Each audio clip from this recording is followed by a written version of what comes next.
G'day and welcome back to the channel, Ginger Ninja's Movie Reviews. I am the Ginger Ninja and these are my Franchise Friday movie reviews. If you're new to my channel, thank you very much for tuning in, stopping by and checking it out. And if you're wondering what Franchise Fridays is, well, it's a series where I look at a franchise from start to finish, and we are up to the fourth film in the Alien franchise. Today we are looking at Alien Resurrection from 1997. So let's get into it. Directed by Jean-Pierre Jeunet, the film stars Sigourney Weaver, Winonaryder, Ron Perlman, Dominique Pinon, Michael Wincott, Dan Hedaya, Gary Doradin, Raymond Cruz, Leland Orser, and Brad Dourif. What a cast. Like, seriously. Anyway, the plot. 2 centuries after her death, a powerful human-alien hybrid clone of Ellen Ripley aids a crew of space pirates in stopping aliens from reaching Earth. There is a little bit more to it, but that's the general gist of it.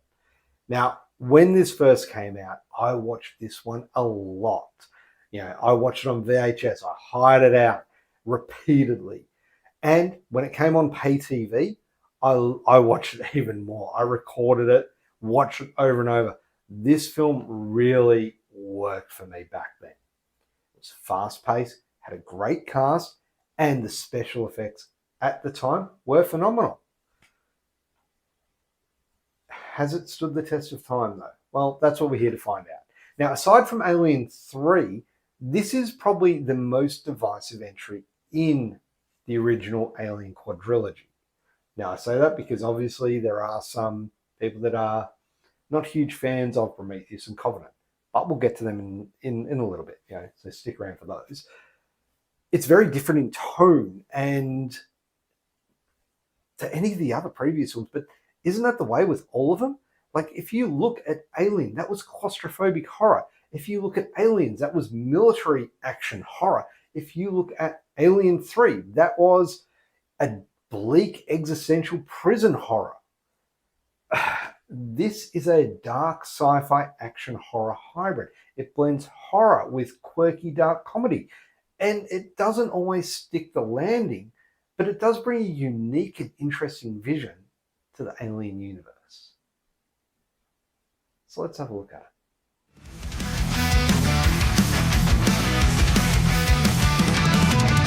Franchise Fridays on the screen, horror shows, zombies scream, vampires biting, shadows gleam, slasher delights in my dream.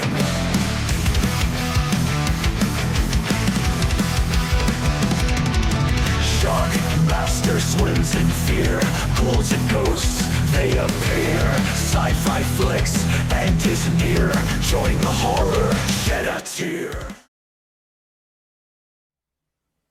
So diving into the cast, and what a cast. Seriously, one of the most notable things about this entire franchise is that its cast is always impeccable. The cast of Alien Resurrection is a mix of Hollywood stars and European character actors, which just adds to the film's eclectic tone. Weaver returns as Ripley, who's now a clone with alien DNA 200 years later after her death in Alien 3. And this version is very different from her previous iterations.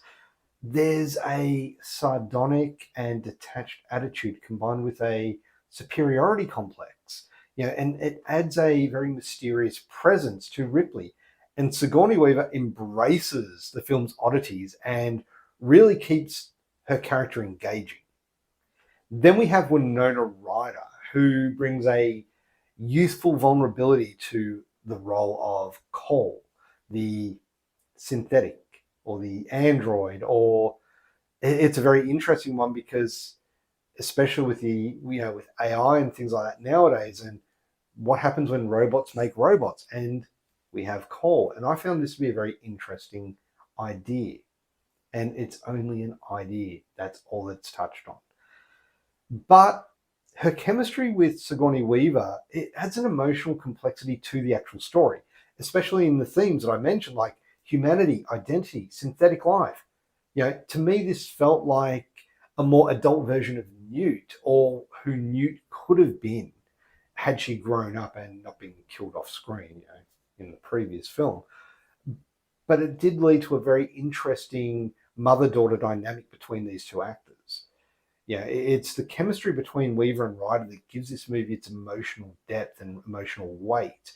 And the mercenary team, well, they bring in the action and comic relief. We have Ron Perlman, who plays a brutish, sarcastic, and violent member of the mercenary group. These space pirates, or whatever you want to call them. He provides a bit of comic relief as well as a menacing physical presence. Perlman fully leans into the film's offbeat tone, and he delivers some memorable one-liners and steals scenes with his exaggerated swagger and his overconfidence. And he is just fucking awesome. Especially the scene with Ripley on the basketball court. If you've seen the film, you know the one I'm talking about. Dude's just awesome. Michael Wincott. This guy is also such an underrated actor. He's got a distinctive, gravelly voice, and he brings a rough and morally ambiguous edge to his character. He's ultimately one of the more pragmatic crew members, but he just brings this gravitas to the role.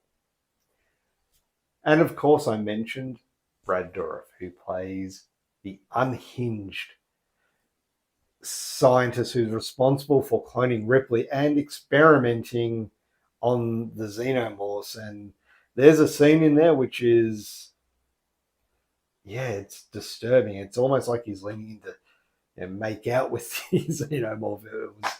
His performance is really over the top and delightfully creepy, and he just embodies the mad scientist archetype. It's fucking brilliant.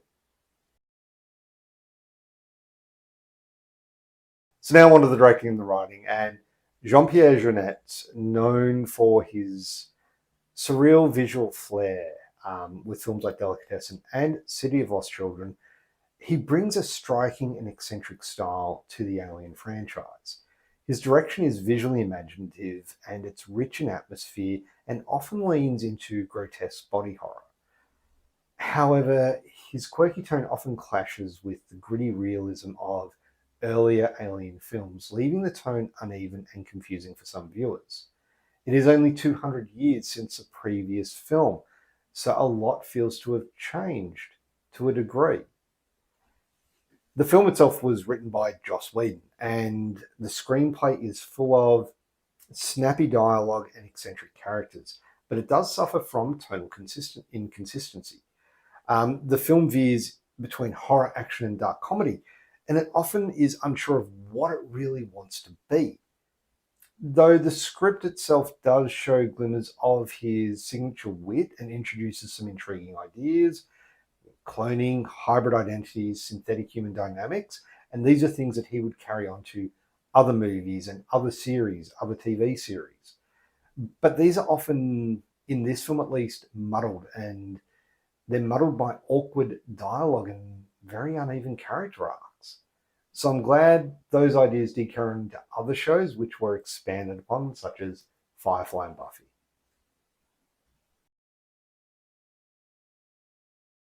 So now we're moving on to the effects. And look, I know I mentioned before, and honestly, these effects still hold up to this day. The practical effects, particularly the animatronics and creature designs, are still impressive and in line with the franchise's standards. This to me was a step up above the effects in the previous one. The aliens, they've got this constant drool, and it just looks good. Now, the film itself, it does feature a mix of practical and CGI effects, as with the previous one, but the xenomorphs are mostly animatronic and practical, and they retain that visceral, slimy menace of earlier films. The hybrid newborn alien, a fusion of human and xenomorph, was a bold creature design and was ambitious, but it divided audiences with its strange and off-putting design. It's got like this human face, like a skull human face, and it looks weird. Now, the CGI that is in this film is used sparingly, and it does come with a little bit of mixed results. The underwater scene is one that is often talked about. I think this still holds up to this day, and it looks sleek. The xenomorphs gliding through this crystal clear blue water. I thought that looked good. However, some CGI later on, when the human-alien hybrid, the newborn, it's getting sucked out into space, the physical effects on the inside look good, but when it's getting sucked out into space, those really did not look good. The chunks of blood and guts that are going out, they really didn't look good. So yeah, it's a hit and miss with the CGI, but overall the practical effects are amazing.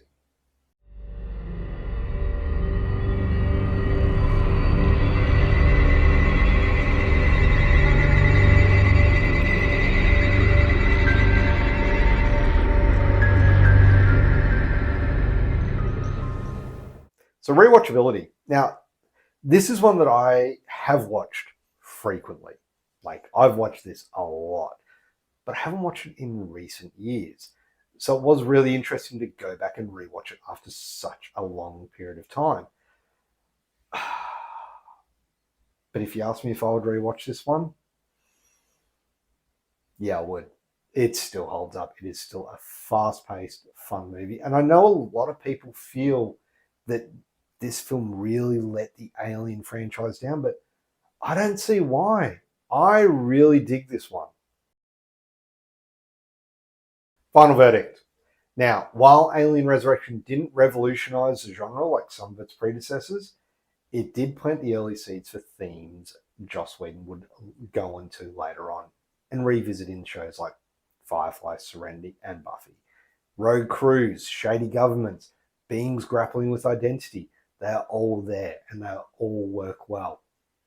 Now, while this wasn't well received at its release, it has since gained a small cult following of people that do appreciate for what it attempted to do. It also marks the end of the original Alien franchise until 2012 with its prequel Prometheus. You know, this film actually failed to relaunch the franchise in a compelling direction, and it showed the limitations of stretching a horror concept without evolving its core themes. You know, but honestly, I would have loved to have seen a new trilogy of this entire cast, not killing them off screen, but bringing them back to fight xenomorphs or, you know, something along those lines, taking on the corporation or something. Would have been really cool, I think, but instead, this ended it. And now we go back to the beginning with Prometheus. So stay tuned for that next week. But overall, for a score, what do I give Alien Resurrection? Well, Alien Resurrection gets an 8 out of 10. And there you have it. That is my review of Alien Resurrection. Have you seen this one? What did you think of it? I am keen to hear your thoughts on this one, so let me know down in the comments below because, like I said, this is quite divisive. A lot of people didn't find this film, it just didn't resonate with them. The tone was off, whatever. But for me, I like this one. I think it's a really fun Alien film. Very different to previous ones, but and again, aren't they all? And isn't that something that franchises should do? Shouldn't they try to move forward, become bigger, become better, evolve, change? You can't keep doing the same old thing. Anyway, enough about that. Thank you very much for watching. If you haven't already, please do hit that thumbs up button. It'd be much appreciated. And of course, if you've listened to me talk about this film for so long, hit that subscribe button and hit that notification bell so that way you're notified when I do release a new review. Obviously, we are going through the Alien series. We have 3 more to go: Prometheus, Covenant, and Romulus. What will happen after that? Well, funny you should mention that. There is a post up on my post page, or a poll up on my post page, whatever you want to call it. Insidious or Paranormal Activity.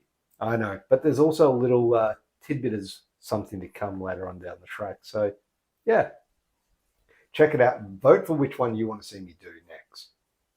Anyway, before I dribble on too much, thank you very much for watching. Have a great day.